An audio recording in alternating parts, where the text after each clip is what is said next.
하나님의 말씀 보겠습니다. 신약성경 마태복음 5장 10절에서 12절까지의 말씀입니다. 마태복음 5장 10절에서 12절까지의 말씀을 제가 봉독해 드리겠습니다. 의를 위하여 박해를 받는 자는 복이 있나니 천국이 그들의 것임이라. 나로 말미암아 너희를 유혹하고 박해하고 거짓으로 너희를 거슬러 모든 악한 말을 할 때에는 너희에게 복이 있나니 기뻐하고 즐거워하라. 하늘에서 너희의 상이 큼이라. 너희 전에 있던 선지자들도 이같이 박해하였느니라. 아멘.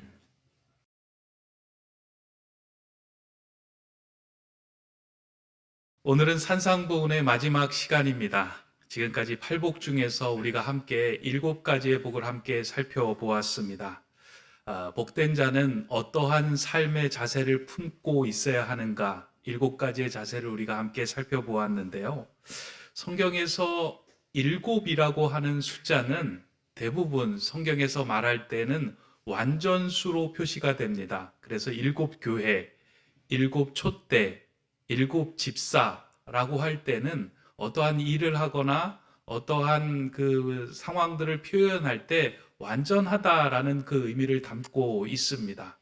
그런 거에 비해서 산상보훈은 7으로 끝나지 않고요, 8로 끝납니다. 하나가 더해지는 느낌이 있습니다.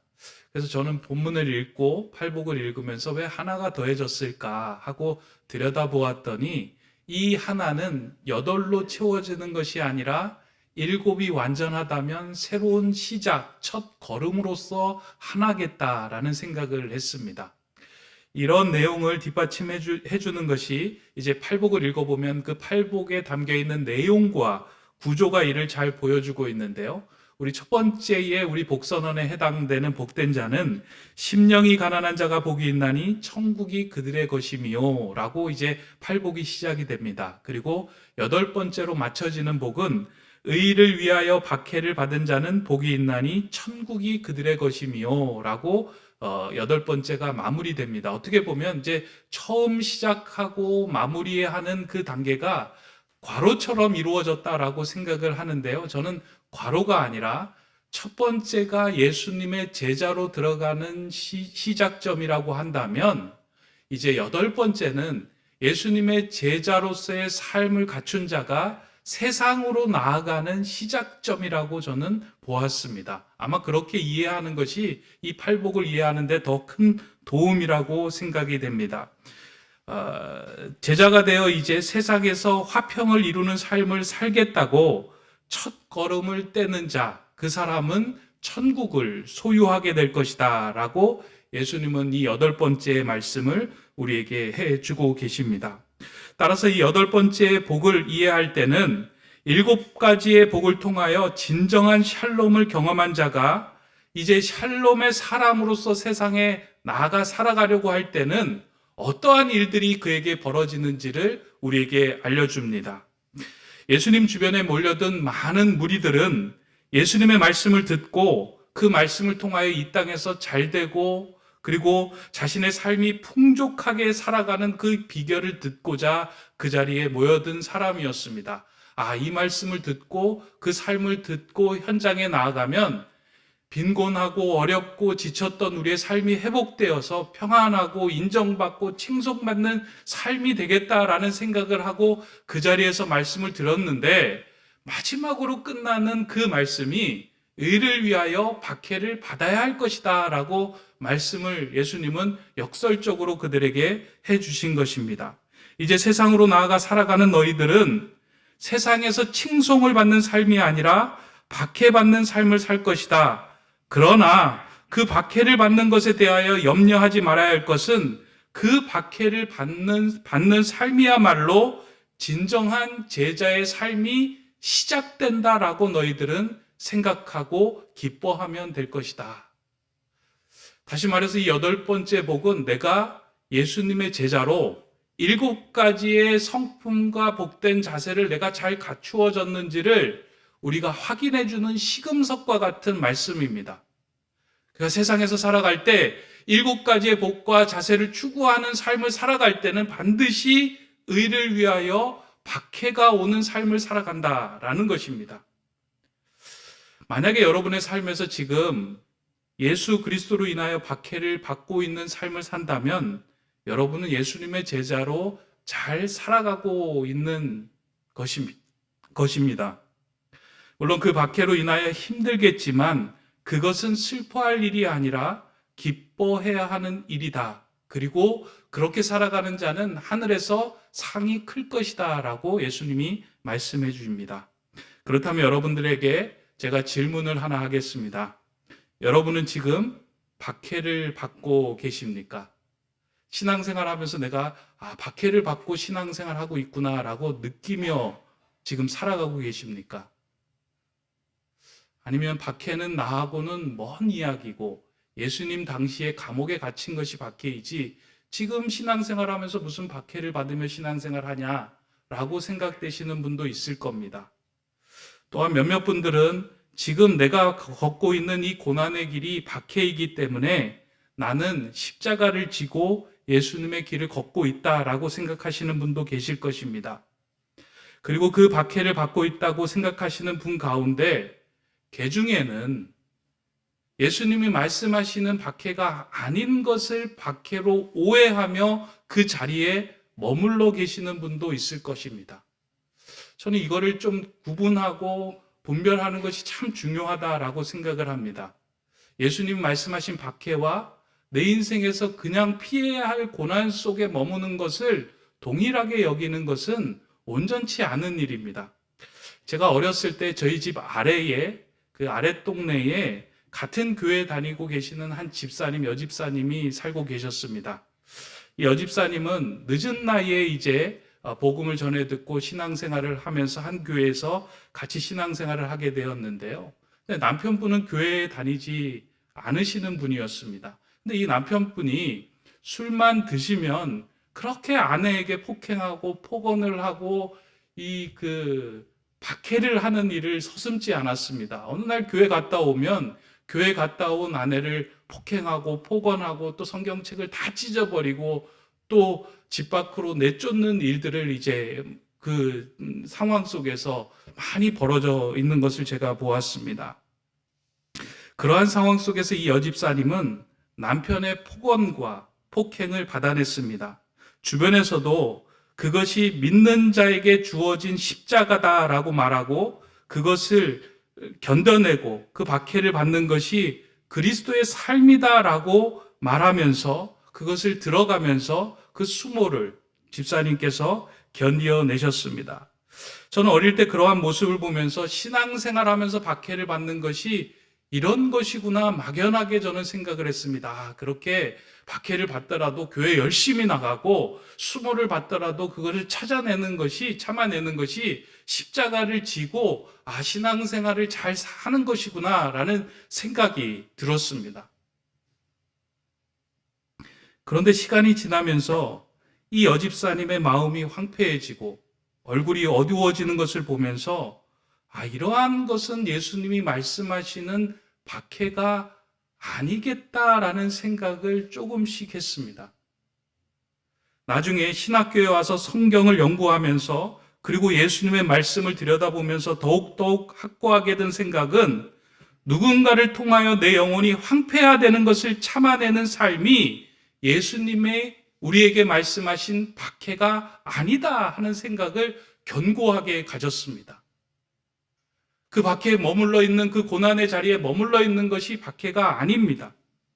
왜냐하면 예수님께서 말씀하신 박해는 의를 위한 박해이기 때문입니다. 여기서 의를 위한다는 것은 하나님과의 샬롬을 의미합니다. 하나님과의 샬롬으로 인하여 주어진 박해는 그의 영혼이 황폐화되거나 얼굴에 빛을 잃어가지 않습니다. 순환을 당하고 힘든 일이 오지만 그의 영혼이 망가지고 황폐화되고 얼굴이 어두워지는 것이 결코 의를 위하여 박해를 받는 것이 아닙니다. 누군가 악한 사람을 통하여 내가 박해를 받을 때 영혼이 망가지고 얼굴이 어두워지고 삶의 모든 것들이 끊어지는 그 자리에 머물러 있으면서도 내가 박해를 받고 있구나라고 생각해서는 안 된다는 것입니다. 왜냐하면 박해를 받는 자리에서도 의를 위한 박해는 하나님과의 진정한 샬롬이 회복되면서 영적으로는 더 풍성해지며 얼굴이 밝아지며 세상이 알지 못하는 하늘나라의 기쁨을 소유하며 살아갈 수 있기 때문입니다.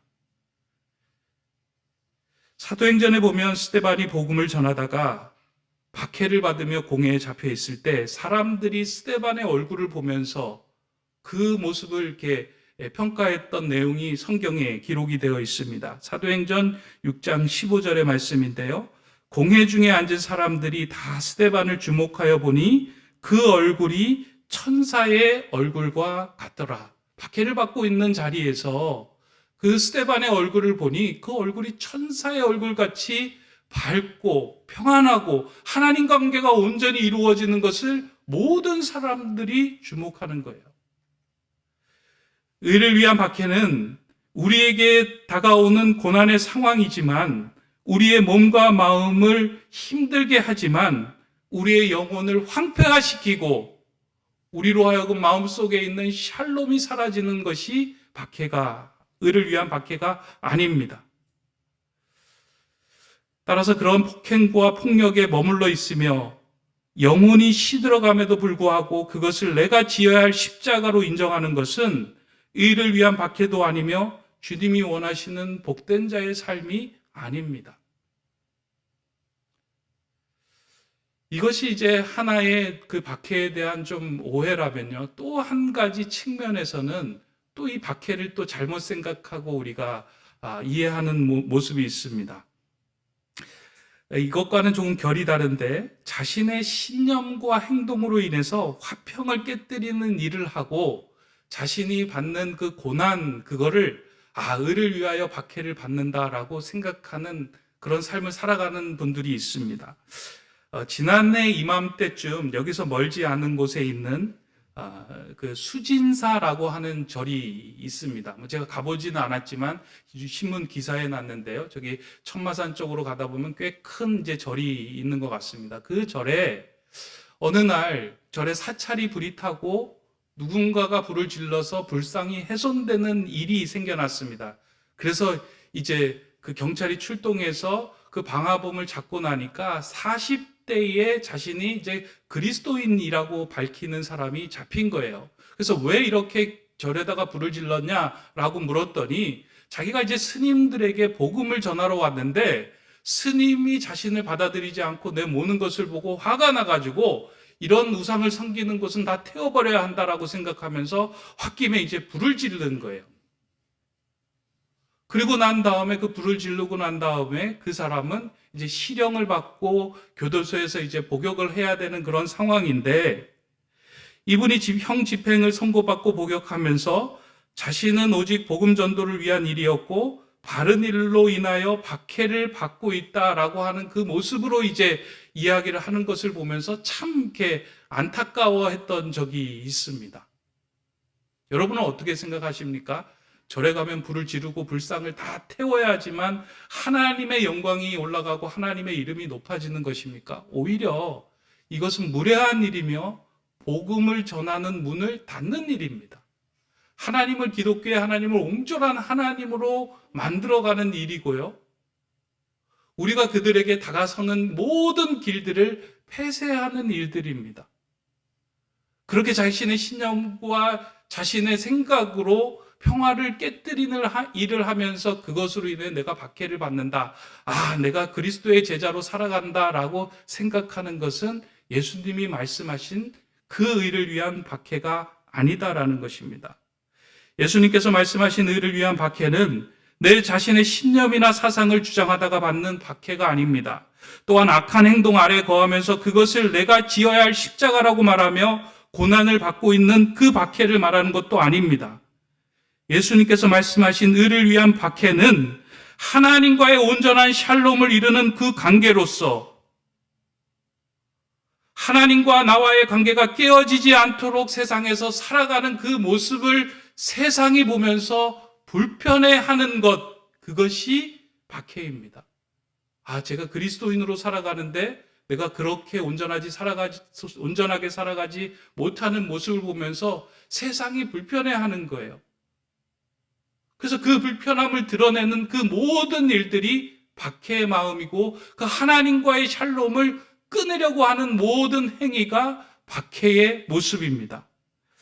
이러한 의를 극적으로 살아냈던 인물이 성경에서 우리에게 보여주는 다니엘의 삶입니다. 다니엘은 여러분들도 잘 알다시피 유대에서 태어난 인물로 바벨론의 포로로 잡혀갔던 포로자였습니다. 그러니까 유대인들이 이제 바벨론의 포로로 잡혀가면서요, 이 바벨론에서는 새로운 그 정책을 세웠던 것이 무엇이냐면, 식민지 정책을 세웠던 것이 무엇이냐면, 무조건 힘으로 그들을 굴복해서 자신의 속국으로 만드는 것이 아니고요, 바벨론의 어마어마한 문화와 바벨론의 어마어마한 경제를 가지고 그 포로로 끌려온 사람들을 변화시키는 거예요. 문화에 복속시켜가며 그들을 변화시켜서 바벨론화시킨 후에 그들이 다시 자신의 나라로 돌아가서 바벨론으로 만들려고 하는 것이 바벨론의 식민지 정책이었다는 겁니다. 교육을 통해서. 이러한 상황 속에서 끌려갔던 인물이 다니엘입니다. 다니엘이 아마 그 바벨론에 끌려가서 놀랐을 겁니다. 유대라고 하는 작은 나라에서 머물렀던 한 청년이 바벨론에 가보니까 문화가 어마어마하고 경제가 어마어마하고 나라에 세워졌던 모든 건물들이 어마어마한 것을 보면서 그것에 주눅들만도 한데 다니엘은 주눅이 들지 않습니다. 그러면서 뜻을 정하여 나는 하나님의 사람이니 하나님의 방식으로 살아가겠다라고 선포하며 세상의 방식과 하나님의 방식이 겹쳐지는 자리에서 하나님의 방식을 택하며 살아갑니다. 이러한 모습을 보니까 바벨론에서도 다니엘에게 얼마나 많은 박해를 가했겠습니까? 그럼에도 불구하고 다니엘은 가장 중요하게 생각했던 것이 무엇이냐면, 나는 하나님과의 샬롬을 이루고 하나님과의 온전한 관계를 가지고 하나님의 방식으로 살아가는 삶이 가장 중요한 삶이며, 그렇게 살아갈 때 하나님은 내 인생을 책임져 주실 것이다 라고 하는 확신으로 그 자리에 섰습니다. 그러니까 다니엘에게 다가온 박해는 그를 무너뜨리지 못하고 오히려 다니엘을 더 강건하게 만든 것입니다. 오늘 우리 찬양대 찬양처럼 여러 어려움과 고난과 힘듦이 우리를 더 강건하게 만든 것처럼 오히려 다니엘을 더 강건하게 만들며 승리하게 만들었습니다. 저는 이 다니엘의 이야기를 읽을 때마다요, 부모의 입장에서, 자녀를 키우는 부모의 입장에서 너무나도 이게 부러운 지점이며 우리 자녀가 이렇게 좀 성장했으면 좋겠다는 생각이 들 때가 많이 있습니다. 요즘 세상의 문화와 학문들이 너무 빠르게 진행이 되고요, 교회가 따라가지 못하는 부분이 있는 것처럼 보입니다. 그러다 보니까 교회에서 하는 이야기와 세상에서 하는 이야기가 질적으로 차이가 난다고 생각되는 시대가 오늘의 시대입니다. 이 상황 속에서 아이가 그럼에도 불구하고 나는 하나님의 사람으로 하나님의 방식으로 서겠다 하는 그 삶을 선택한다면 얼마나 좋을까. 저는 우리 아이가 그런 아이로 자라면 좋겠다 생각하고요, 높은 뜻 세움교회에 속한 우리의 자녀들이, 청소년들이 모두 다 이런 마음을 품고 자라면 좋겠다 하는 생각이 많이 있습니다. 아마 오늘 그 예배하는 여러분들도요, 단 우리 자녀들을 위해서 기도해야 하는 것이 한 가지 있다면, 하나님, 우리 자녀가 하나님과의 샬롬, 세상의 이런 여러 가지 변장된 축복에 우리의 마음을 뺏기지 않고 하나님의 방식, 하나님의 뜻을 추구하는 그 한 자녀가 될 수 있게 해달라고 여러분은 기도하고 간구해야 합니다. 제가 예전에 청소년을 지도했을 때 이 다니엘 설교를 참 많이 했는데요, 다니엘 설교를 하면서 제가 그런 이야기를 했습니다. 나는 너희들이 정말로 세상에서 영향력 있는 자녀로 자라면 좋겠다. 그래서 지금 있는 현실 속에서 너희들에게 맡겨진 일을 최선을 다하면서 열심히 하고 난 후에 세상에 영향력 있는 사람으로 성장을 해라. 너희들이 그런 일을 감당할 수 있도록 내가 목사로서, 교역자로서 최선을 다해 너희들을 위해 기도하겠다.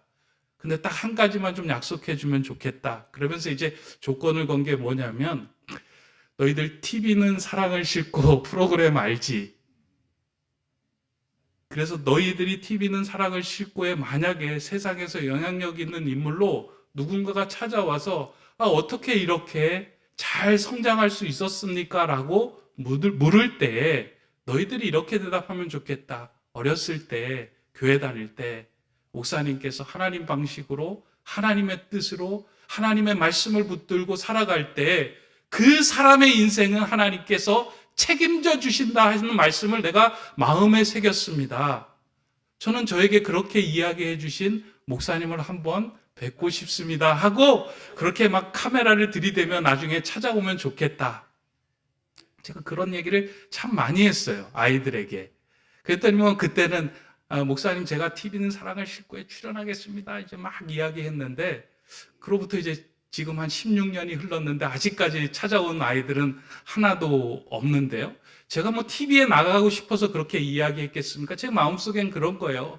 제가 목회하면서 하나님을 믿으면서 하나님을 의지하고 하나님을 신뢰했더니 내 인생은 이렇게 하나님께서 만들어주시고 책임져 주신다 하는 것들을 신뢰로 좀 많이 보여주면서 하나님 살아계심을 증거하는 목회자가 되고 싶은 마음이 있었기에 제가 그 얘기를 많이 했어요.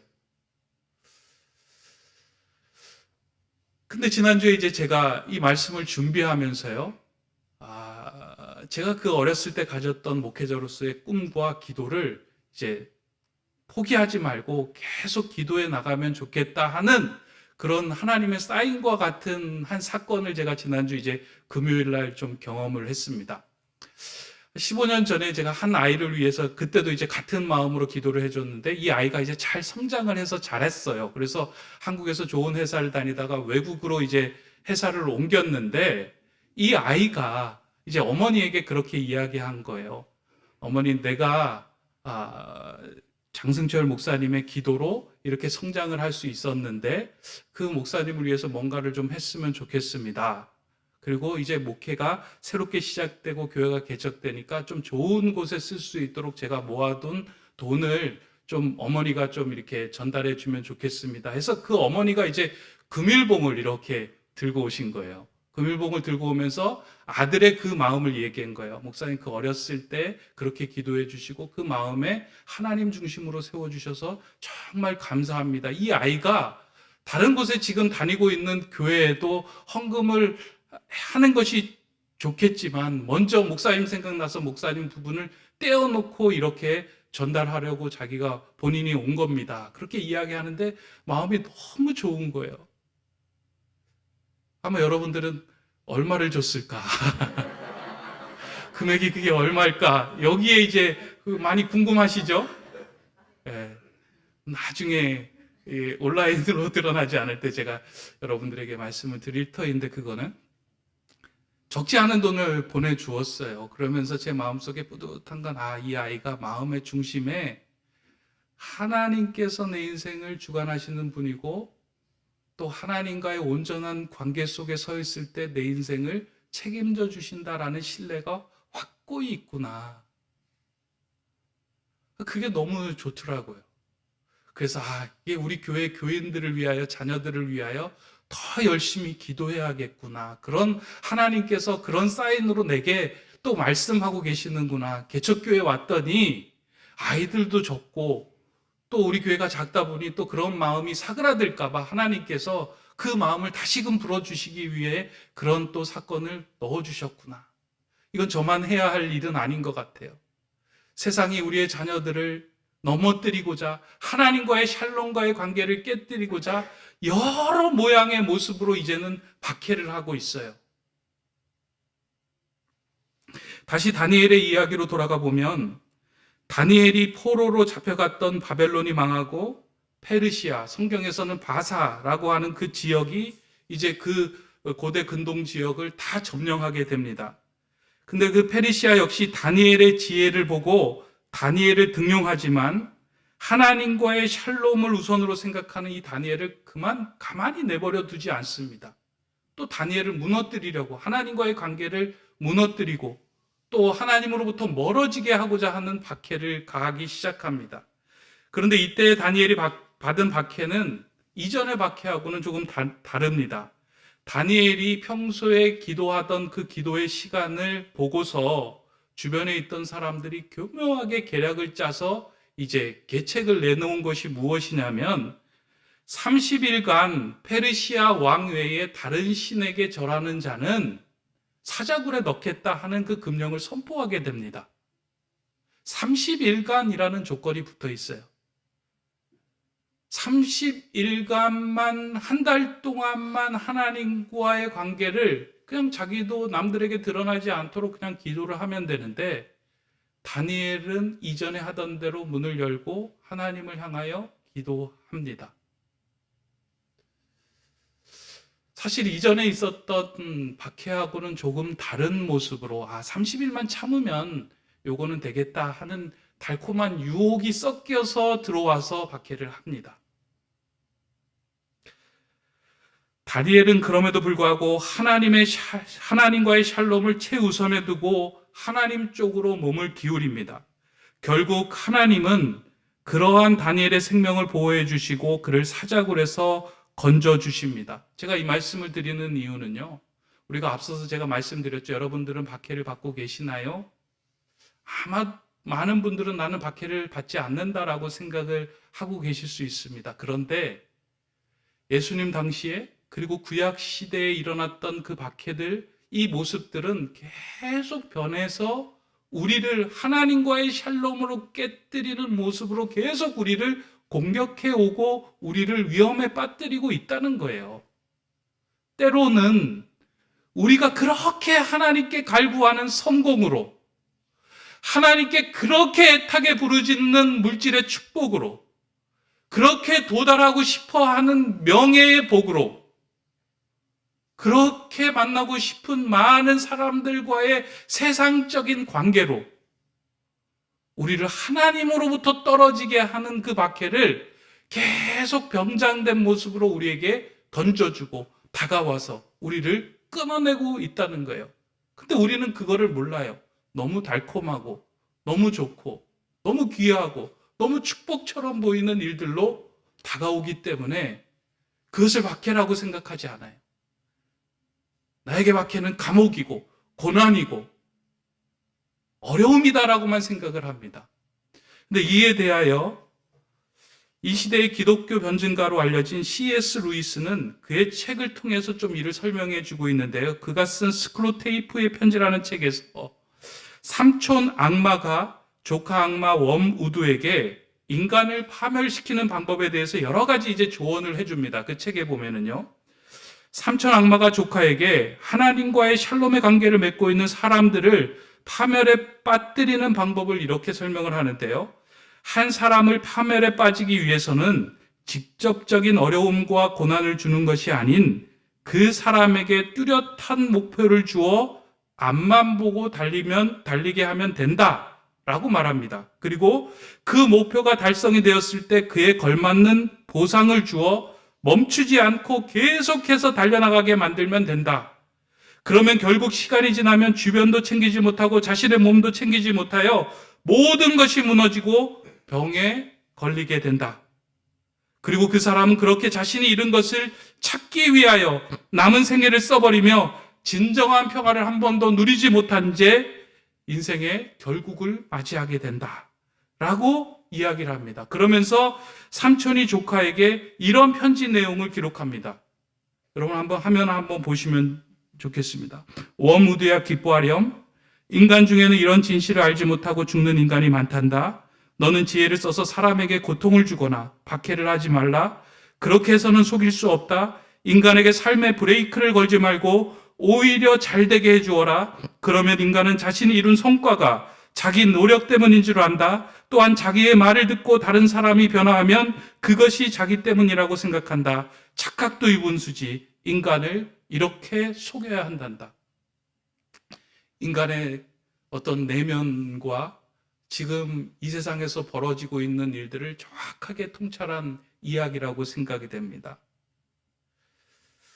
예수님께서 말씀하신 일을 위한 박해는 그 시대마다 다른 모습을 하고 등장하고 우리를 하나님과의 관계로부터 끊어내려고 하고 있습니다.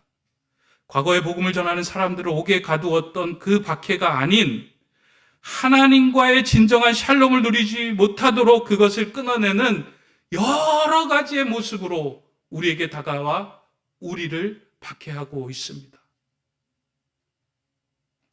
교회가 개척한 지 이제 9개월, 10개월이 지나고 있는데요. 참 감사하게 교인들은 모이지 못했지만 우리 교회 예산이 올해 잡았던 예산이 6월, 7월에 이미 다 채워졌더라고요.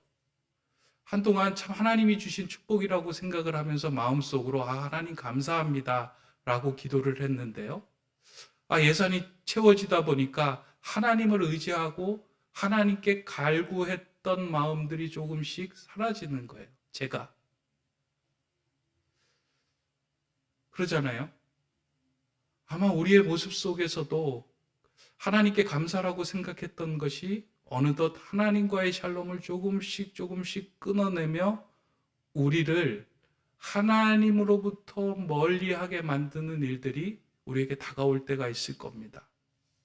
그게 두려운 마음이 들더라고요.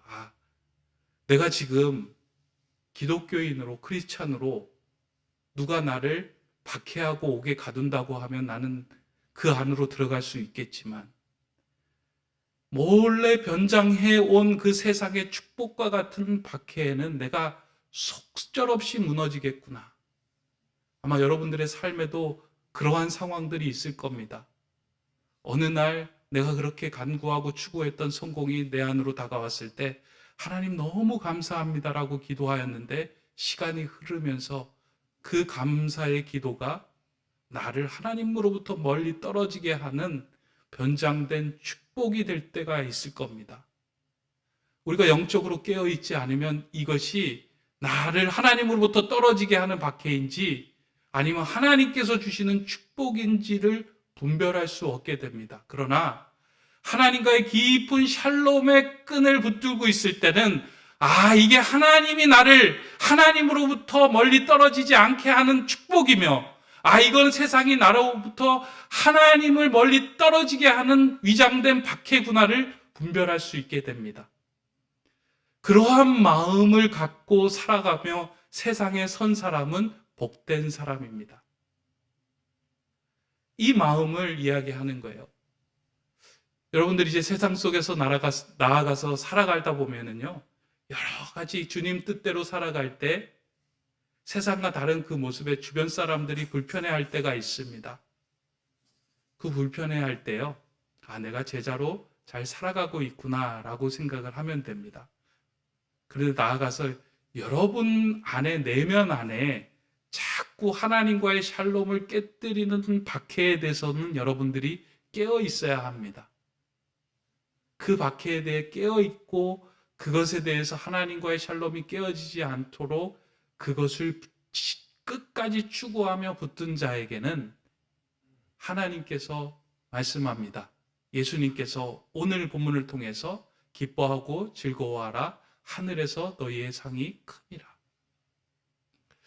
오늘 이 말씀을 함께 나누는 저와 여러분들의 마음에 오늘 의를 위하여 박해를 받는 삶이 무엇인지를 좀 다시 한번 새기면 좋겠습니다. 이제 말씀을 맺습니다. 오늘은 종교개혁 기념주일입니다. 개혁은 바깥에서부터 시작되는 것이 아니라 내 안에서부터 시작되어야 합니다. 예수님의 팔복으로 우리의 가치관을 바꾸기 시작할 때 세상은 우리를 미워하고 박해할 것입니다. 하나님과의 샬롬을 무너뜨리기 위하여 세상은 변장한 축복을 우리에게 주기도 할 것입니다. 우리가 영적으로 깨어 있어서 이러한 박해를 받고 있음을 내가 안다면 그 사람은 이미 복된 자의 삶을 살고 있는 사람입니다.